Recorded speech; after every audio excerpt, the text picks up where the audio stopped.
গোপন সংবাদের ভিত্তিতে আজ ৩ জুন ২০২৫ তারিখ মঙ্গলবার রাত ১টা থেকে ভোর ৫টা পর্যন্ত বাংলাদেশ কোস্টগার্ড দক্ষিণ জোন ও বাংলাদেশ পুলিশের সমন্বয়ে ভোলা জেলার দৌলতখান উপজেলাধীন খয়েরহাট বাজার সংলগ্ন এলাকায় একটি যৌথ অভিযান পরিচালনা করা হয়।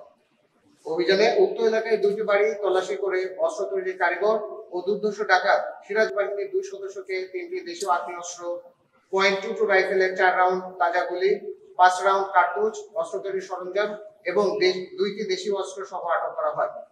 আটককৃত ডাকাত মোহাম্মদ শহীদ ও মোহাম্মদ শাহাবুদ্দিন দুইজনেই ভোলা জেলার দৌলতখান উপজেলাধীন দক্ষিণ জয়নগর ইউনিয়নের পশ্চিম জয়নগর গ্রামের ৪ নং ওয়ার্ডের বাসিন্দা। আটককৃত ডাকাতদের জব্দকৃত অস্ত্র ও গোলাবারুদ সহ পরবর্তী আইনানুগ ব্যবস্থা গ্রহণের নিমিত্তে দৌলতখান থানায় হস্তান্তরের কার্যক্রম প্রক্রিয়াধীন রয়েছে। দেশের আইন শৃঙ্খলা পরিস্থিতি স্থিতিশীল রাখতে বাংলাদেশ কোস্টগার্ড ২৪ ঘন্টা টহল জারি রেখেছে, যার মাধ্যমে কোস্টগার্ডের আওতাধীন এলাকায় আইন শৃঙ্খলা পরিস্থিতি অনেকাংশে উন্নত হয়েছে। কোস্টগার্ড ভবিষ্যতেও এই ধরনের অভিযান অব্যাহত রাখবে। ধন্যবাদ। আমি lieutenant commander Rifat Ahmed, staff officer operation, Bangladesh coast guard দক্ষিণ জোন ভোলা।